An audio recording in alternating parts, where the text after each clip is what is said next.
गौतम बुद्ध के जीवन से प्रेरणा लेकर मैं एक लंबी कथा साझा कर रहा हूँ, जो अद्वितीय है और सफलता के रास्ते में आने वाली चुनौतियों और उनका सामना करने के मार्ग को समझाने का प्रयास करती है। गौतम बुद्ध की अनसुनी कहानी। यह उस समय की बात है जब गौतम बुद्ध ने ज्ञान प्राप्त कर लिया था और चारों ओर उनके ज्ञान की ख्याति फैल रही थी। लोग उनके प्रवचन सुनने के लिए दूर दूर से आने लगे थे। बुद्ध के पास हर तरह के लोग आते थे, राजा, रंक, गृहस्थ, साधु और व्यापारी। सभी उनके उपदेशों से जीवन में नई राह पाते थे। उन दिनों श्रावस्ती के एक धनी व्यापारी का युवा पुत्र, नाम जिसका आनंद था, बुद्ध के पास आया। वह बचपन से ही धनी और वैभवशाली जीवन जी रहा था और हर तरह की सुख सुविधा उसके पास थी। परंतु उसके मन में एक अजीब सी बेचैनी थी। उसे हर समय लगता था कि उसकी जिंदगी में कुछ अधूरापन है। उसे ये समझ में नहीं आता था कि इतनी दौलत और ऐशो आराम होने के बाद भी उसे खुशी क्यों नहीं मिल रही है। आनंद ने बहुत सोच विचार कर बुद्ध से मार्गदर्शन लेने का निश्चय किया। एक दिन वह श्रावस्ती के जेतवन में पहुंचा और बुद्ध के पास जाकर उन्हें प्रणाम किया। बुद्ध ने उसे अपने पास बिठाया और बड़े स्नेह से पूछा, बेटा, क्या तुम्हारा मन शांत नहीं है? आनंद ने सिर झुकाकर कहा, हे भगवान, मुझे एक सवाल काफी समय से परेशान कर रहा है। मेरे पास धन दौलत, संपत्ति और सभी प्रकार की भौतिक सुख सुविधाएं हैं। फिर भी मैं भीतर से खाली महसूस करता हूँ। मुझे समझ नहीं आता कि मेरी जिंदगी का उद्देश्य क्या है। कृपया मुझे मार्ग दिखाइए। बुद्ध ने मुस्कुराते हुए कहा, तो तुम जीवन के उद्देश्य और सच्ची खुशी को पाना चाहते हो? हाँ, भगवान। मैं चाहता हूँ कि मुझे यह समझ में आए कि मेरी जिंदगी में वास्तविक सफलता क्या है। आनंद ने विनम्रता से उत्तर दिया। बुद्ध ने आनंद से कहा, सफलता केवल बाहरी उपलब्धियों से नहीं मिलती, बल्कि भीतर की शांति और संतुष्टि से मिलती है। चलो, मैं तुम्हें एक छोटी सी यात्रा पर ले चलता हूँ। शायद इस यात्रा में तुम्हें अपने प्रश्नों का उत्तर मिल जाए। आनंद बुद्ध के साथ चल पड़ा।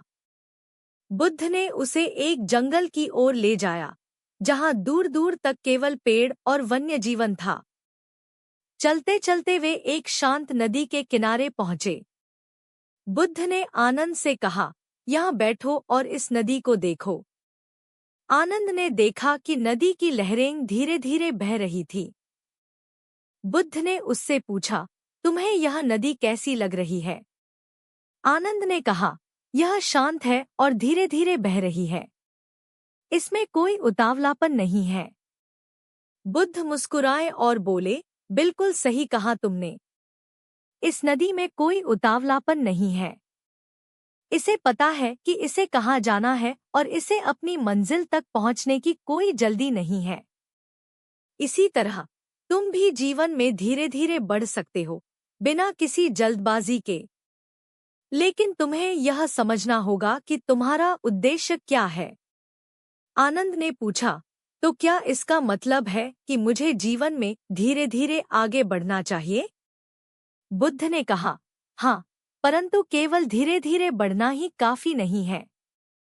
तुम्हें यह भी जानना होगा कि तुम किस दिशा में जा रहे हो। तुमने अपनी यात्रा शुरू कर ली है, परंतु जब तक तुम्हें अपना उद्देश्य स्पष्ट नहीं होगा, तब तक तुम्हें सफलता नहीं मिलेगी।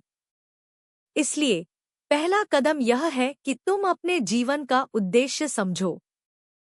फिर बुद्ध ने उसे एक कहानी सुनाई। 3 साधुओं की कथा। बुद्ध ने कहा, बहुत समय पहले की बात है। 3 साधु ज्ञान की खोज में निकले थे। उन्हें पता चला कि एक प्रसिद्ध गुरु पहाड़ की चोटी पर रहते हैं और उन्हें सच्चे ज्ञान का मार्ग दिखा सकते हैं। वे तीनों साधु उस गुरु के पास पहुंचे और उनसे ज्ञान प्राप्त करने की प्रार्थना की।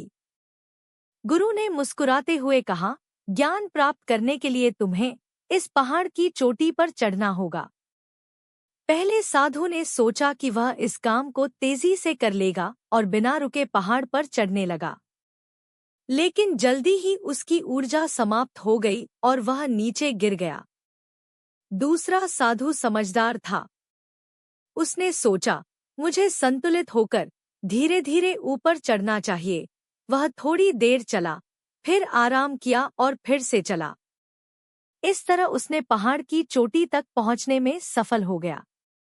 तीसरे साधु ने देखा कि दूसरा साधु सफल हो गया है, तो उसने भी उसी प्रकार धीरे धीरे चढ़ाई की और वह भी सफल हो गया।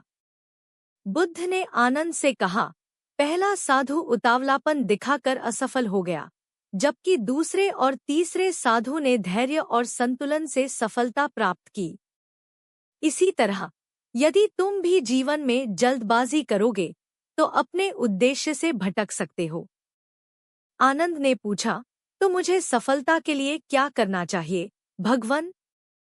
बुद्ध ने कहा, तुम्हें अपने जीवन का उद्देश्य पहचानना होगा और उसे पाने के लिए धैर्यपूर्वक संकल्प के साथ कार्य करना होगा। जीवन में सफलता पाने के लिए संतुलन, धैर्य और सही दिशा में निरंतर प्रयास आवश्यक है। सफलता की ओर यात्रा। आनंद ने बुद्ध की बातों को समझ लिया। वह अब अपने जीवन का उद्देश्य जान गया था और उसे पाने के लिए धैर्यपूर्वक प्रयास करने का निश्चय किया। वह वापस लौटकर अपने जीवन में सच्चे उद्देश्य के साथ कार्य करने लगा और धीरे धीरे उसकी बेचैनी दूर हो गई। उसे अब अपने भीतर सच्ची खुशी और शांति का अनुभव होने लगा।